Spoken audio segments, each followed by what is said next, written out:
Blog Talk Radio. Boa noite, meus amigos. Estamos aqui outra vez. Vamos começar a notícia da semana aqui na Califórnia. As palavras mãe, pai, marido, mulher não podem mais aparecer nos livros didáticos. Tem que ser parceiro 1 e parceiro 2. É claro, porque tanto faz ser mãe, ser um pai ou uma mãe, ou dois pais ou duas mães, é isso? Ou dois pais, mães, né? Então já não pode mais ser designado por essa odiosa diferença de gênero, que embora seja um fenômeno universal, conhecido até no reino animal, né, hoje em dia é tido como uma construção cultural artificiosa e repressiva, que tem que ser então abolida e trocada por parceiro 1 e parceiro 2. É evidente que isso sendo adotado nos livros didáticos, logo será também adotado nas aulas, de modo que as crianças não poderão se referir mais a seu pai e sua mãe como pai e mãe, mas como parceiro 1 e parceiro 2, tá certo? E logo, mais tarde, vocês não tenham a menor dúvida, as palavras pai e mãe serão consideradas de palavras politicamente incorretas que não devem ser usadas em circunstância alguma. Né? Falando em mudar palavras, tem aí uma juíza, até esqueci o nome da dona, deixa eu ver se eu acho aqui, que fez aí um arrazoado em favor do casamento gay, tá certo? E ela acha que a própria palavra homossexual é uma palavra preconceituosa, tá certo? Então tem que ser homoafetivo, não é isso? Quer dizer que o amor que um homem tem pelos seus amigos tal, passa a ser também então homossexual, não é isso? Pela definição. Porque que eu saiba, o que vai caracterizar o casal gay não é que um gosta do outro, porque tem amor pelo outro. Porque amor eu tenho pelos meus filhos, tenho amor pelos meus amigos, tenho amor pelo meu pai, e assim por diante. Jesus Cristo tem amor pelos apóstolos. O que diferencia o casal homossexual não é que um ama o outro, é que um dá para o outro e o outro come um, tá certo? Não é um problema de afeição, tá certo? É um problema anal, você está entendendo? Esta que é a diferença. Tá certo? Quer dizer, é um problema de gozo sexual puro e simples. É isso que diferencia. Porque senão você vai ter que dizer que qualquer pessoa, qualquer homem que sinta amor pelos seus vizinhos, pelos seus semelhantes, etc., está tendo uma relação homossexual com ela. Então, essa juíza, deixa eu ver o nome da desgraçada aqui, peraí. Quer dizer, está dentro de um aqui, ó. Juíza Maria Aglaê Tedesco Vilardo, da 15ª Vara de Família da capital. Olha, eu não entregaria um concurso de cachorro para esta dona julgar. Porque a pessoa que vem com esse tipo, fazer de charlatanismo semântico, tá certo? Não é digna de confiança. Porque isso que essa mulher está fazendo com as palavras é vigarice. Quer dizer, você não pode, porque você achou, você rotulou, né, que a palavra é preconceituosa, embora a palavra seja usada pelos próprios homossexuais o tempo todo, existem associações de homossexuais, tem o nome homossexual, tá certo? Existem apologias do homossexualismo que o chamam de homossexualismo, ela de repente ela inventa que isso é preconceituoso, tá certo? E daí produz uma palavra politicamente correta, tá certo? Que dá um significado totalmente errado do negócio. Quer dizer, se o que define, vamos dizer, a relação homossexual é o amor que um tem pelo outro, então a totalidade da espécie humana é constituída de homossexuais e não tinha percebido até hoje. Tá certo? Quer dizer, que toda afeição de uma pessoa por outro do mesmo sexo passa a ser, né, homoafetiva. Então não tem como distingui-la dos homossexuais. Então, isso aí é vigarice semântica. Tá certo? A pessoa, vamos dizer, se ela fosse cabo eleitoral, se fosse trabalhar com uma agência de publicidade, tá certo fazer esses truquinhos verbais. Uma juíza fazer, isso é imoral, absolutamente imoral. Ai. Mas, então, esse negócio do pai e mãe, isso aí, vocês somem, quer dizer, todas estas iniciativas que estão sendo espalhadas pelo mundo há pelo menos 50 anos, no sentido de modificar fundamentalmente as relações humanas, modificar a percepção que os seres humanos têm da realidade, modificar a própria natureza humana. Isto tudo é um plano civilizacional inteiro. Não é uma questão de regime político, não é uma questão jurídica. Não. Isto aí é uma radical revolução na escala civilizacional. tá certo? É a mudança da posição do homem no cosmos. Porque meia dúzia de malucos acreditam que eles são melhores que os outros, que eles conhecem o futuro, que eles sabem o que é bom para nós, que eles conhecem a verdadeira realidade da qual nós estamos privados, tá certo? Então, eles querem modificar a nossa percepção da realidade. Quer dizer, no fundo, tudo isso é o quê? É uma revolução gnóstica. Isso é uma seita gnóstica que acredita que existe um conhecimento esotérico do qual eles participam e que é a verdadeira realidade. E nós, os profanos, estamos fora. Então, eles têm o direito de modificar o nosso cérebro, modificar nossos hábitos, modificar nossos sentimentos, modificar nossas percepções. E pior, não se iludam. Eles vão fazer isto. Eles vão ir até o fim. Todas essas leis absurdas, por mais absurdas que elas sejam, elas serão implantadas à força. E se forem absurdas, serão implantadas com maior vigor ainda. Porque não existe prova maior do domínio que uma pessoa tem sobre outra do que ela forçá-la a fazer o absurdo. Então, quer dizer, a obediência forçada ao absurdo. É isso?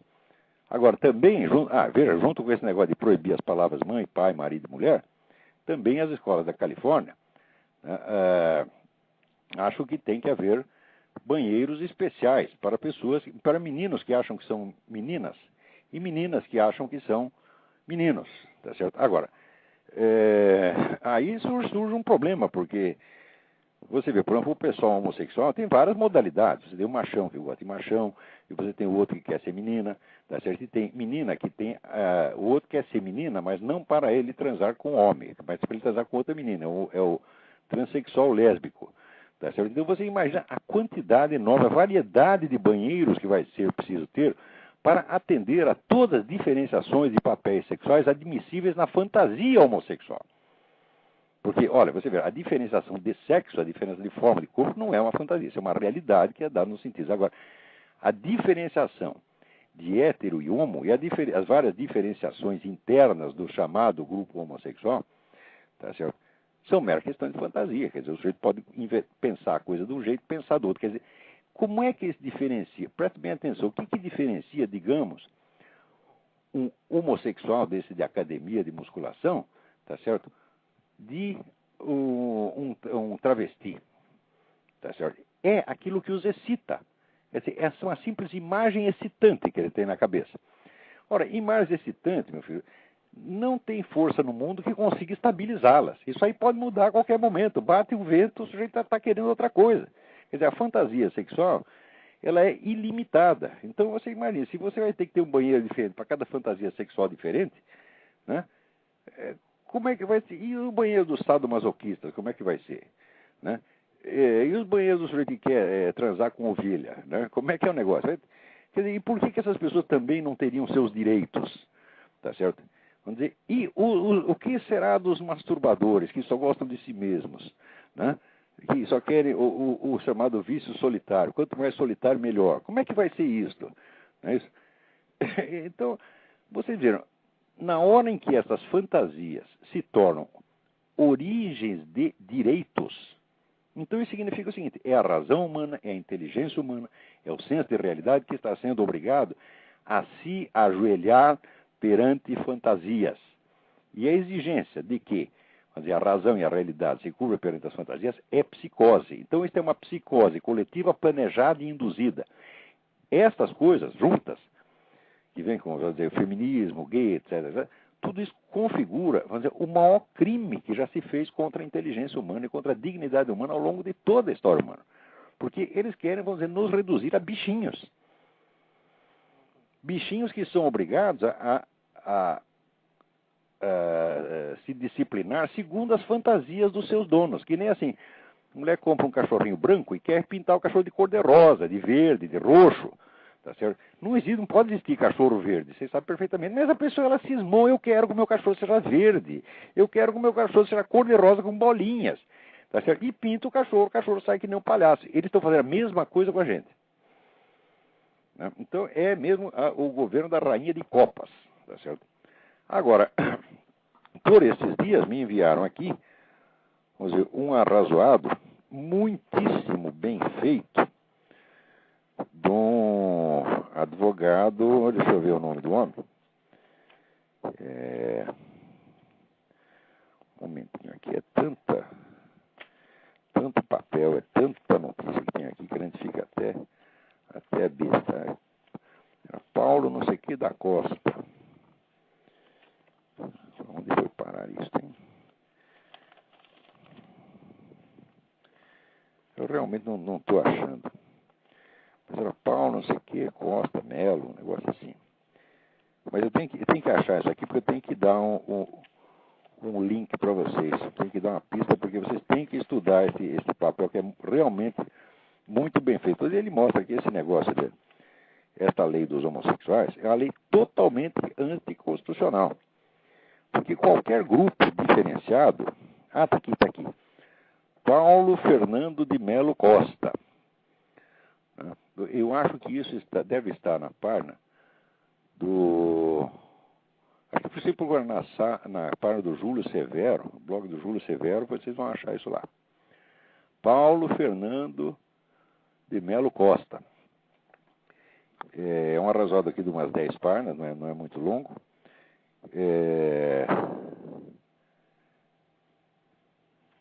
Mas ele mostra que a ideia de você conferir determinados direitos especiais a uma comunidade por ser homossexual tornará essa comunidade totalmente diferente das outras. Porque você vê, por exemplo, se o sujeito é bêbado, ele tem direitos, não por ser bêbado, mas apesar de ser bêbado, ele tem direito enquanto pessoa, enquanto cidadão, não enquanto bêbado.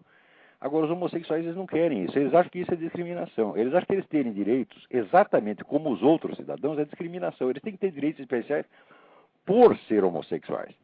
Isto é, se você criticar qualquer outra conduta no mundo, se você critica a conduta do bêbado, ou a conduta do homem religioso, ou a conduta do bom cidadão, que é bom pai, bom marido, bom trabalhador, tá certo? E tudo isso pode ser criticável. Não há... Agora, se você critica aquela conduta em particular, tá certo? Que é a prática homossexual, aí você vai para a cana. Ou seja, esta conduta, ela, por ser o que é, ela dá um direito especial. Isso é, o cidadão tem esse direito não por ser um cidadão, mas por ser um homossexual. Agora, note bem, esta merda desta lei não exige sequer a prova da homossexualidade. Qual é a prova de que o sujeito é homossexual? É a simples declaração dele. Isso quer dizer, qualquer cidadão pode se dizer homossexual, tá certo? E a partir daí ele passa a ter certos direitos. Não é isso? Quer dizer, é um direito que o sujeito adquire por escolha própria. Ele tem aquele direito só porque ele quer e porque ele declara. Quer dizer, isso é uma aberração tão profunda e tão devastadora que a simples existência da proposta já destrói a inteligência jurídica ao ponto de que o sistema legal inteiro para de funcionar. É uma proposta dessa jogada dentro de um sistema jurídico é como se fosse um vírus de computador. Ele corrói tudo, ele bagunça tudo, ele modifica a interpretação de todas as leis, ele modifica o sentido de todas as palavras e pior, quem inventou esta lei, não brasileiro, mas a origem remota, sabe disso. Esta lei é uma arma daquilo que Antônio Gramsci chamava agressão molecular. Agressão molecular é você ir corroendo os edifícios da sociedade a partir da destruição dos vários elementos da sua cultura separadamente. Tá certo? Agora, de vez em quando você faz um ataque geral.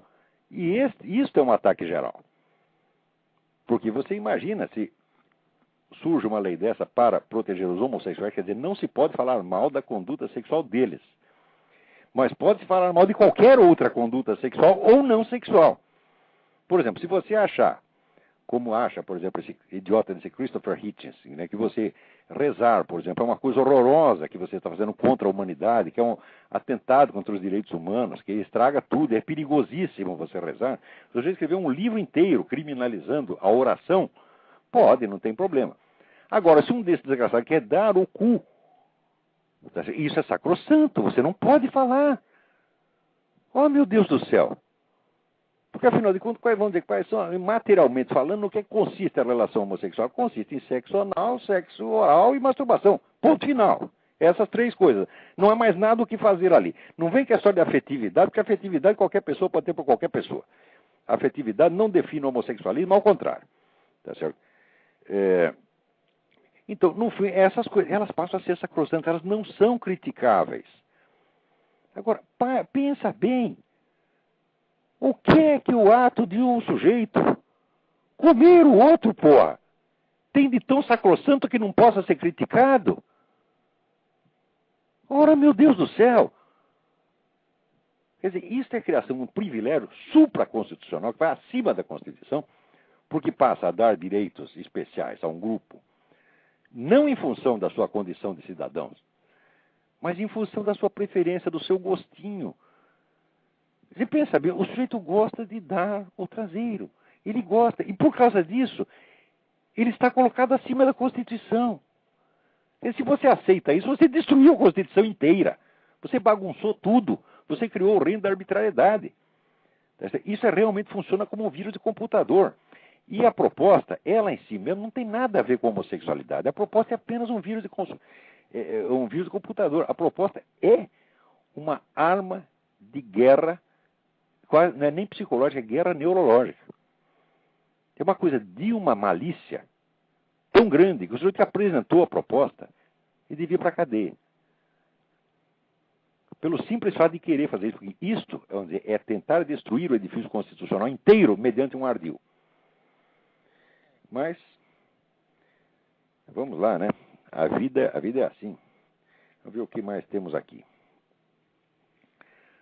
Olha aqui, me mandaram aqui dizendo que durante uma manifestação de apoio ao prefeito de Camaçari, Carlos Caetano, do PT, que foi preso pela Polícia Federal na Operação Navalha, militantes do PT agrediram as repórteres Cristina Miranda, da TV Aratu, e Raquel Porto Alegre, da TV Bahia, afiliada da TV Globo. Raquel chegou a perder os sentidos. A informação não foi noticiada na mídia baiana. O prefeito de Camaçari, amigo do governador da Bahia, Jacques Wagner, aquele surubeiro, que também está sendo acusado de envolvimento com a máfia das obras. O Jacques Wagner é aquele que ficou lá se esfregando na mulher do ministro, e esfregando a mulher dele na mulher do ministro na frente de todo mundo, que é uma coisa que se ele fizesse aqui, a carreira dele está liquidada. No Brasil ninguém nem liga, porque o brasileiro já acostumou, o Brasil já está de 4 perante os petistas. O petista pode fazer tudo. O petista pode aparecer um governador, tá certo? Se esfregando de mulher de ministro na frente de todo mundo e não acontece nada. Agora, se ele pode fazer isso, então por que ele não pode também meter a mão no dinheiro público? Ora, o que tem de mais? Note bem, o espírito do PT, como o espírito desse grupo gay, é o espírito do grupo gnóstico. O grupo gnóstico é o grupo dos santos. Eles são santos, eles são eleitos, eles têm direitos especiais perante o próprio Deus. Eles estão acima da lei natural, acima da lógica.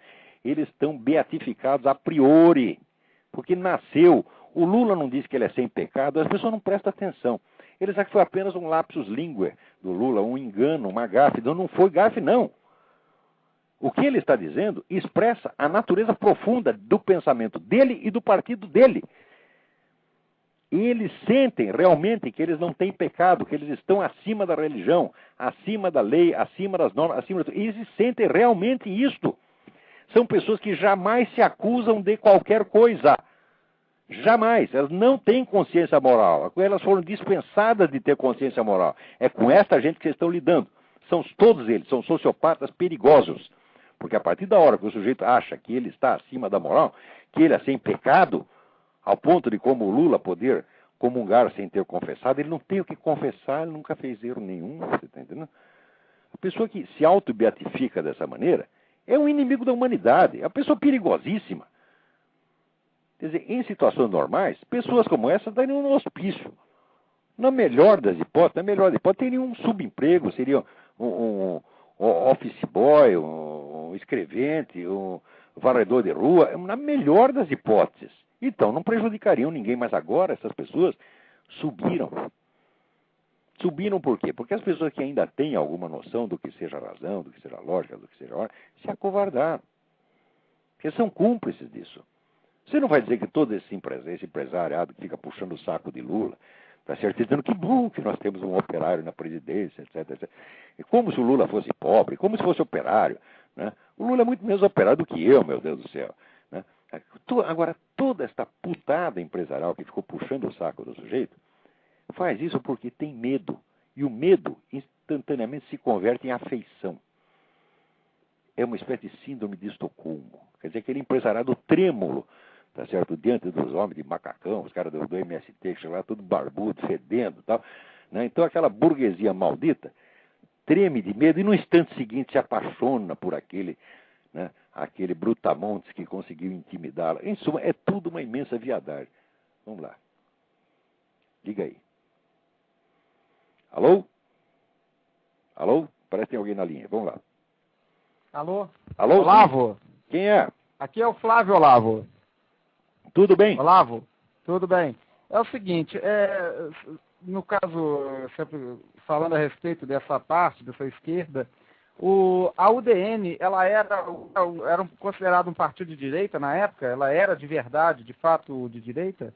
A UDN era. A UDN foi um movimento realmente conservador que teve, quando eles defendiam, não somente, defendiam o programa conservador inteiro, praticamente inteiro. É a livre empresa, tá certo? É a democracia representativa e é os princípios da moral judaico-cristã. Isso aí é o conservadorismo. Se defendiam bem ou mal, não sei. Havia pessoas bastante sérias ali, né? E havia líderes de Carlos Lacerda. como Carlos Lacerda, né? Diga. Ele no início ele fazia parte do movimento comunista? Houve esse período? Houve isso? Quem? O Carlos Lacerda? O Lacerda. O Lacerda, sim. O Lacerda foi comunista na juventude. Mas isso realmente não quer dizer nada, porque isso, você vê, só existe dois tipos ou ele é comunista, ou ele é ex-comunista. Só existe dois tipos. Existe o sujeito que ainda é comunista e existe o que é anticomunista. Porque o sujeito simplesmente se afasta do comunismo e permanece neutro, então ele está servindo ao comunismo ainda, direitinho. Então só tem um jeito, você entrou lá dentro, percebeu o que é aquela merda, você tem que combater. Você tem a obrigação estrita de dedicar o resto da sua vida a combater. Para quê? Para pagar o mal que você mesmo fez. E eu estou até hoje, tá certo? Limpando os traços de merda que eu deixei entre os 17 e os 21 anos quando participei desse negócio esquerdista. É aquele... Eu estou falando dos outros, não estou falando dos outros, não, estou falando de mim mesmo, tá entendendo? Vamos lá. Você tinha, de repente foi o primeiro, talvez tenha sido o primeiro contato que você teve com algum tipo de pensamento, assim, seria da época, seria isso? Claro, dominante? É sempre a primeira coisa que oferecem para você. Mas isso não é desculpa, você está entendendo? Porque você diz, mas eu era inocente, eu era jovem. Ninguém entra nisso por inocência, nem entra por idealismo, nem por amor ao próximo, entra por vaidade e desejo de poder. E por ser Maria vai com as outras. Só tem motivações baixas que levam a pessoa a isso. Olha, é o desejo de apoio grupal, você se juntar com um grupo para você sentir que você está entre os mais fortes, porque, claro, o grupo fortalece. É o desejo de poder, é a vaidade de você querer ser diferente e, sobretudo, a imensa vaidade de você estar com um porrete moral na mão que permite você bater na sociedade, bater em todo mundo e você sentir que você é melhor que os outros. Quer dizer, todas essas motivações, somando isso, não dá nada de bom, é só coisa ruim. Então essa história de que quem não é comunista aos 18 anos não tem coração. Como? É a falta de coração que leva os caras a ser comunistas. Eu examino claramente a minha motivação, examino o meu coração, os meus motivos e os meus colegas, eu vejo ninguém foi para lá com nenhuma intenção boa. Não foi com nenhuma intenção sequer justificável, nem mesmo perdoável. Isso só é perdoável se depois o sujeito se penitenciar, se ele se arrepender e ele tentar corrigir os efeitos do mal que fez. Aí ele pode ser perdoado. Você está entendendo? Mas fora disso, não. Agora, o negro que continua nisso a vida inteira, depois que houve, por exemplo, quando houve o relatório Khrushchev em 56, acho, né, mostrando lá os crimes do governo Stalin, já não era para ter mais nenhum comunista no mundo, mas tem cara que insistiu. Tá certo? Depois da abertura dos arquivos de Moscou, onde você sabe tudo, toda a imensa crueldade, muito que transcende o próprio nazismo, tá entendendo? E os caras ainda insistem. Então é porque são criminosos de vocação. Tá entendendo? Eu acho um cara como o Oscar Niemeyer é uma mente criminosa. Assim, ele gosta do genocídio, ele gosta que o Partido Comunista mate metade do mundo, ele gosta disso, ele se sente bem porque se sente superior. Tá certo? E justamente por isso merece todo o nosso desprezo. Porque uma pessoa só é superior à outra pela bondade, em primeiro lugar, pela bondade, pela disposição de aceitar a realidade, pela fidelidade dela às coisas que são verdadeiras. Não é porque o cara se declara superior porque ele pertence a um grupinho, seja o grupo comunista, seja o grupo homossexual, o grupo não santifica ninguém. E esses caras, a partir da hora que eles se entram nesse grupo, eles se sentem muito melhor que os outros. Então o que merece é um tapa na cara seguido de um pé na bunda. Diga aí. Com relação, por exemplo, aos militares, o pensamento deles eu observo assim, os militares, ao mesmo tempo que eles tentam se manter, distanciados de qualquer tipo de religião, ao mesmo tempo eles acabam ficando meio perdidos, porque eles não têm essa formação, no caso judaico-cristão, esses fundamentos. Eles, os militares brasileiros? Oi? Você está falando dos no Brasil? Militares brasileiros? Bom, tem muito militar cristão. Tá, sim, mas o problema de milico, no fundo, nesse aspecto, é o mesmo problema de comunista. Quer dizer, porque o sujeito pertence àquele grupo, ele acha que é melhor que os outros. E a partir da hora que o sujeito entra nisso, ele já está pensando errado. Você está entendendo? Porque nenhuma participação de você em nenhum grupo, partido, instituição, igreja, etc., te torna melhor. Você está entendendo? Agora, sempre que... Então tem aquele jeito popular de dizer, junte-se aos bons e serás um deles. Você está entendendo? Então isso é coisa de adolescente. Você sempre quer juntar no grupo dos garotos bacana para você ser um deles. Só que essa é uma motivação egoísta, vaidosa e besta. Tá entendendo? Então a primeira coisa que o nego tem que entender, não é porque eu entrei no grupo que eu sou melhor que os outros. Eu sou igual a todas as pessoas. Tá certo? E Deus não me deu uma revelação especial. Você está entendendo? Eu não sou um protegidinho, eu tenho que prestar satisfação às mesmas normas morais que os outros, tá certo? Quando eles fazem uma coisa é pecado, se eu fizer a mesma coisa também é pecado para mim, porra. Não estou absolvido, não sou que nem o Lula, ninguém está absolvido a priori. Tá entendendo? Então tudo isso, vamos dizer, essa espécie de beatificação por participação, isso aí, vamos dizer, é uma perversão gnóstica. Tá entendendo? E a partir da hora que a pessoa entra nisso, ela começa a enxergar as coisas erradas. Porque, vamos dizer, a solidão moral, que tem inteira responsabilidade pelos seus próprios atos, perante a sua consciência, perante Deus, essa é a condição humana. Nenhum ser humano pode fugir disto. Tá entendendo? Quer dizer, estar sozinho perante sua consciência, perante Deus, essa é a condição humana. Quem foge disso não merece sequer viver, porque não está à altura da condição humana. Quer ser um bichinho, você está entendendo? Cuja consciência vem do grupo.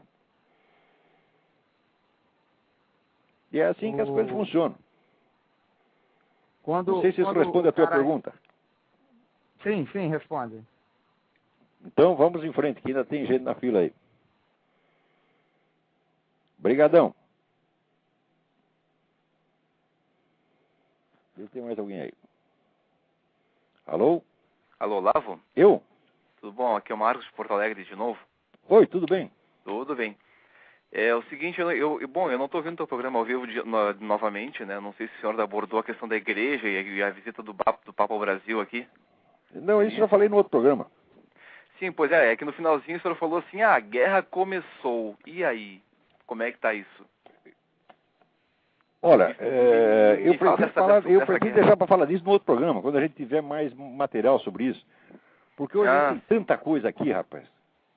Mas se refere a essa coisa, esse assunto ou eu acho que o Papa, vamos dizer, no tempo ainda do João Paulo II, o pessoal já tinha percebido que havia, vamos dizer, um certo número de grupos, cada um com o seu projeto mundialista. E que a igreja também tem o seu projeto mundialista, que não é um projeto, vamos dizer, de dominar o mundo, mas um projeto de cristianizar o mundo, que é a função dela. Sim. Então, que havia lá, vamos dizer, um bloco globalista e internacionalista, que havia um bloco comunista, um bloco islâmico e que havia um bloco católico também, e que ele tinha que tomar posição e se defender. Tá certo? Tem que se juntar, sobretudo se juntar com os outros cristãos e se defender. É isso. E eu acho que esse Papa está fazendo algumas coisas nessa direção, ainda muito timidamente, a meu ver. Tá certo? Porque quando a situação piora, a situação fica ameaçadora, e as pessoas ainda têm timidez de reagir, então a conclusão necessária é que a situação vai piorar muito mais. Quer dizer, quando a situação começa a ficar ameaçadora, você tem que agir rapidamente, agir de maneira decidida e firme. Não pode ficar com nhenhenhê, não pode ficar com frescura, mesmo que seja o Papa, tá entendendo? Quer dizer, o Papa não tem esse direito também. Aliás, ele é o que menos tem. Agora você diz, mas o Papa não pode fazer isso, senão mata ele. Eu digo, se o cara quer ser Papa e não quer morrer pela igreja, que merda de Papa é esse? Bom, aí paralisa, né? O Papa está lá para isso, para dar a sua vida, como Cristo deu. Claro. No mundo inteiro tem milhões de cristãos que para defender os outros cristãos dariam sua vida com alegria, dar a vida pelo Cristo, pelos nossos irmãos. É a maior honra que você pode ter. Agora, o Papa não pode dizer assim, não mata. Quer dizer, nem isso justificaria. O Papa não tem o direito de ter medo, de nada. Ele só tem que ter medo de uma coisa, de ir para o inferno. Quem crê nele nada teme, né? Mas é evidente, é evidente. Claro. Não, eu tava também, bom, já que a questão é para ter medo de Deus, é ter medo da justiça divina. Olha, eu tenho que agir direito. Temor a Deus, claro. Eu tenho que fazer o meu sacrifício aqui, tenho que dar minha vida. Por quê? Porque Deus entregou a igreja na minha mão, a responsabilidade é inteiramente minha. Eu sou o pastor, eu tenho que defender o rebanho, não é botar as ovelhas na frente de mim para elas se ferrarem na minha frente, que nem fez aquele maldito Concílio Vaticano II, que entregou, você sabe que no Vietnã e no Camboja, as comunidades mais perseguidas foram os cristãos, especialmente os católicos. Aqueles que eles chamavam boat people, o pessoal do turma do barco, que fugia do Vietnã em barco, eram quase todos católicos. Agora, ainda hoje, no Vietnã tem a perseguição, vamos dizer, aos montanhares. Montanhares, essa é uma população que tem lá, que são todos católicos. Estes estão sofrendo. Para quê? Para que a igreja não comprasse briga com o governo de Moscou. Então o que o pastor fez? Entregou as ovelhas do lobo para ele se defender atrás. Isso não tem... Olha, eu não discuto as questões doutrinais, as pessoas vêm com aquelas questões rebuscadas. Mas a missa, o Novus Ordo Missa é válido, né? Porque eu li no livro do Rama Kumaraswamy, ou li não sei aonde. Eu não entro nessas questões, tá certo? Eu vou por aquilo que é óbvio e patente, tá certo?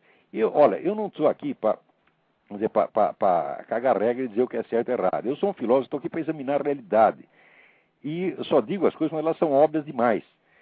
Então, eu não posso entrar nessas sutilezas, tá certo? Porque elas são duvidosas. Não. Agora, tem uma coisa que não é duvidoso. A igreja ofereceu os cristãos para ser sacrificados pelos comunistas para que o Concílio Vaticano II não tivesse que falar mal dos comunistas. Isso é um fato. E isto é um pecado imenso, imenso, porque depois do concílio, tá certo, morreu muita gente na mão de comunistas. Morreu mais de 10 milhões de pessoas, já na década seguinte. E a igreja não podia falar mais nada, porque ela tinha se comprometido a ficar boazinha. Uhum. Então, isso aí é o pastor que se esconde atrás da ovelha. Que raio de pastor é essa? Você está entendendo? Então, o que é para fazer com o Papa que fez? É para chegar lá no trono, tirar o cara a tapa, dizer, sai daí, arruma outro emprego, você não serve para isso. Porque você está aí para dar a vida pelas suas ovelhas e não para oferecer elas. Sim. Não estou entrando em questões doutrinais, não é esse negócio de pré-conciliar, pós-conciliar, não entro nessas frescuras, entendeu? Eu estou falando uma simples realidade. Isso faz parte do meu método. Eu não discuto questões doutrinais, eu discuto fatos e realidades. Teorias e doutrinas só valem alguma coisa quando elas são a expressão direta da realidade. Senão, não serve para nada. Sim.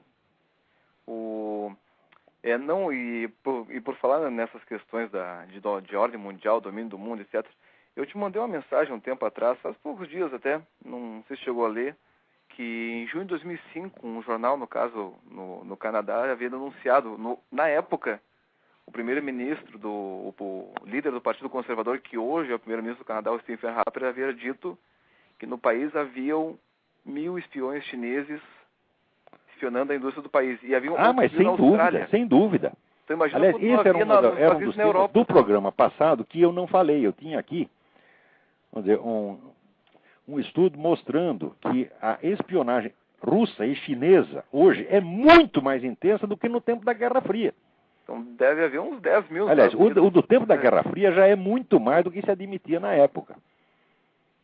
Né? Porque depois que passou o negócio da Guerra Fria, todo mundo achou, não, aquilo era paranoia anticomunista. Só que a hora que abriu os arquivos de Moscou, falou, paranoia coisa nenhuma. O cara está dizendo que tinha um jacaré embaixo da cama, porque tinha mesmo, entendeu? Eu sempre recomendo, se o nego diz que tem um jacaré embaixo da cama, antes de você dizer que ele é paranoico, dá uma olhada embaixo da cama por via das dúvidas. Eu vou olhar. No caso não é que o jacaré tinha 15, você está entendendo? Quer dizer, aquele tal do John McCarthy, fizeram a caveira dele porque ele disse que tinha 52 espiões comunistas no governo federal. Tinha mais de 300, porra! Tá entendendo? E hoje o negócio também não tá para brincadeira, porque o chinês entra aqui e faz o que quer. Aliás, sob a proteção do seu Clinton. O Clinton, quando é espião chinês, foi preso, ele mandou soltar. Claro que ele recebeu a contribuição de campanha de uma estatal chinesa. Quer dizer, o cara que faz isso, é evidente que ele é um traidor, é evidente que é um vendido, um corrupto. Que chega aí uma empresa chinesa e compra o cara, pô. Isto foi presidente dos Estados Unidos. Agora, se isso pode acontecer nos Estados Unidos, imagina o que acontece no Brasil. Quer dizer, o mundo hoje é dos ladrõezinhos, tá entendendo? O ladrãozinho vira presidente da República, pô. É isso, nós estamos governando pela pessoa mais baixa, mais mesquinha, tá entendendo? De toda a história humana. Se você pegar Átila o Uno, era um primor de nobreza, perto de um Lula ou de um Clinton, né? Nossa Senhora! Se lê aquela história dos 12 Césares, que só viviam fazendo putaria, suruba, etc. É bom, os 12 Césares pelo menos tinham alguma coragem, meu Deus do céu. Né? Eles eram o que eram. Né? Podiam viver na putaria o tempo todo, mas tinham uma dignidade. Agora, esses caras não se vendem por qualquer coisa, porra. E eu tava pensando, isso de repente explica um pouco como é que a China mandou gente pro espaço e tem indústria de ponta, essas coisas, né? Bom, na verdade, tudo que está acontecendo na China é dinheiro americano. Os americanos fizeram a China. Ah, bom, já 150 bilhões. Como fizeram a economia soviética. Você lê os livros do Anthony Sutton, como se fez a economia soviética. O cara passou 50 anos estudando a economia soviética e chegou à conclusão de que ela nem sequer existia. Era tudo ajuda americana. Quer dizer, o capitalismo é suficiente para se fazer a si mesmo, se enriquecer a si mesmo, e enriquecer os seus aliados, como enriqueceu depois a Alemanha, como enriqueceu o Japão, a Itália, a França, etc, etc. Tá certo? E ainda enriqueceu o seu próprio inimigo. E o inimigo ainda fica falando mal dele. Ainda tem gente dizendo, o capitalismo, é a exploração, é a miséria, etc. Qualquer pessoa que fala isso, olha, cada vez tenho menos paciência com essa gente. A gente começa o capitalismo, é a exploração, é a miséria, tem que dar um tapa na cara, tem que calar a boca, burro, porra. O exemplo é o Chaves, né? O Chaves. Olha, fortuna. Porra! Caramba, eu não sei como o Chaves aprendeu a falar, você tá entendendo? Eu não sei o que a mãe dele fez para ensinar aquele sujeito a falar. Normalmente ele deveria latir, tá entendendo? Se conseguisse, tá entendendo? Aquilo é um animal. Quer dizer, é um animal, um sujeito mentiroso, trapaceiro, tá certo? E eu acho que aquilo lá deve consumir uma droga, uma cocaína, porque aquela pretensão que o nego tem, aquelas coisas que ele fala o Papa tem que pedir desculpa para as culturas maias e astecas, etc. Quer dizer, agora o Papa vai ter que se prosternar perante aquelas culturas genocidas que viviam no sacrifício humano de arrancar coração e fígado das pessoas para oferecer para o Deus Sol? Ora, porra! Né? Agora querem restaurar essas malditas religiões homicidas, mesmo que restaurar o nazismo. Então já chama o Führer logo de cara, né? Monta lá uns templos nazistas e pronto, porra. Se é para esculhambar, vamos esculhambar de vez. Agora aqui, nós não estamos longe disso, porque aqui, dando notícia.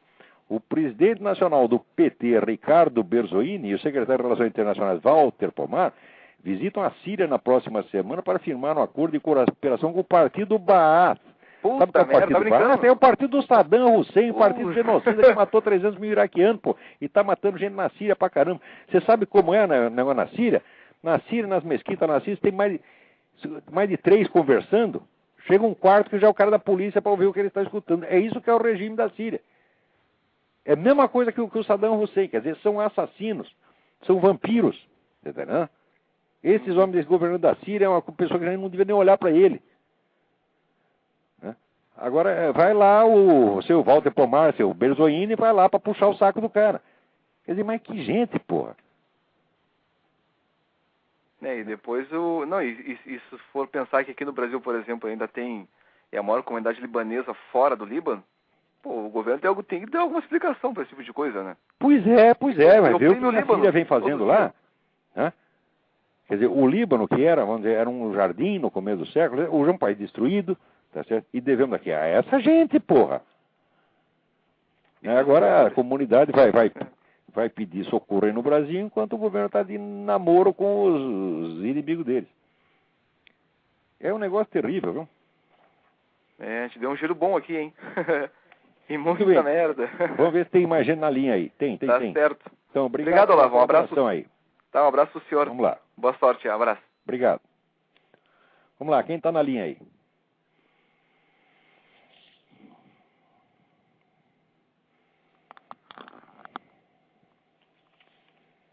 Enquanto isso, eu vou recomendar um negócio para vocês aqui. Vocês não deixem de abrir a página www.defesanet. Atenção, www.defesa.net.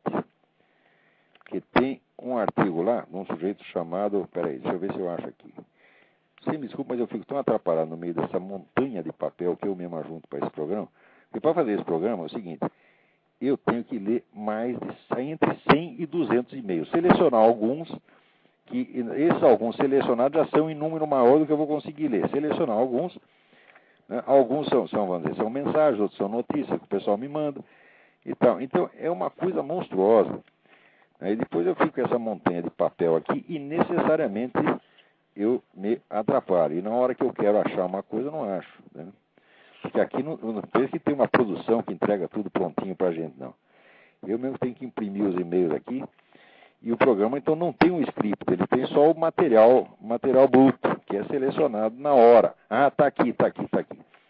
Então, procurem lá esse site, www.defesanet.com.br e procurem o artigo O Brasil como campo da guerra irregular moderna, assinado por Nelson During. Então, ele assinala aqui que até o dia 23 de maio eram contabilizadas ações, quer dizer, ações subversivas revolucionárias em 16 estados do território nacional. Todas mostrando uma predisposição para atos violentos. Daí ele fala do negócio da usina de Tucuruí também, né? Ele diz, a mobilização para o evento teve a grande participação de órgãos federais pela omissão, cuja exata missão era de garantir a ordem e prevenir essas ações. Assim, a Polícia Rodoviária Federal executou no dia 22 extensa operação padrão, cujo resultado prático foi congestionamento em inúmeras rodovias do país. Quer dizer, é evidente que há uma articulação entre isso e esse pessoal do MST. Agora, a Polícia Federal estava em estratégica greve reivindicatória de 72 horas, exatamente no período das ações irregulares.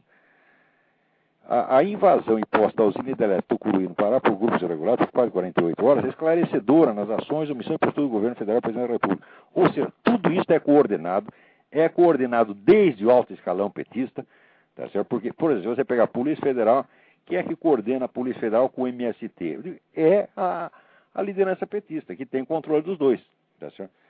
Que tem o contato direto com os dois. Agora, ele enfatiza aqui o seguinte, que diz que, graças ao tamanho e às proporções desta usina, né, o sistema interligado nacional é formado pelas empresas das regiões Sul, Sudeste, Centro-Oeste, Nordeste e para a região Norte.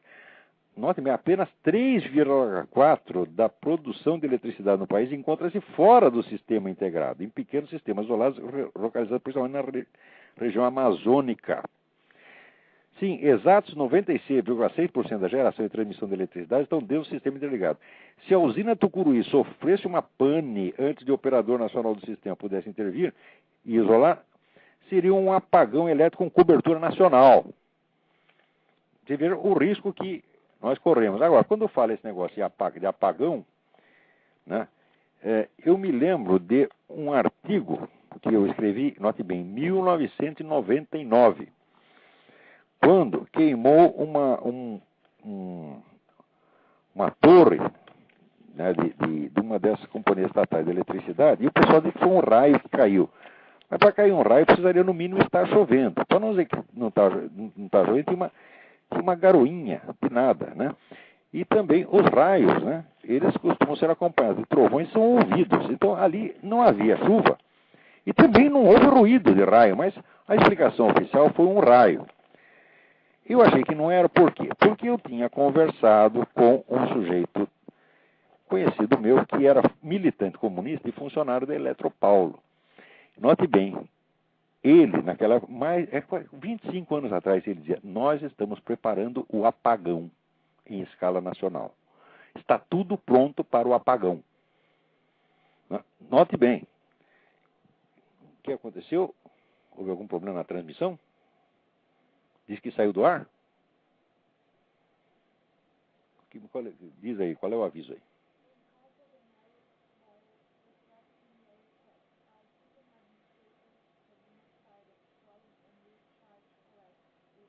Olha, estou recebendo um aviso aqui de que nós saímos no ar. Quer dizer que eu não sei se vocês estão me ouvindo ou não estão me ouvindo. Tá certo? De maneira que nós vamos interromper esta programação e voltamos a semana que vem, a não ser que haja oportunidade de fazer um programa extra durante a semana. Então, muito obrigado pela atenção de todos. Até a semana.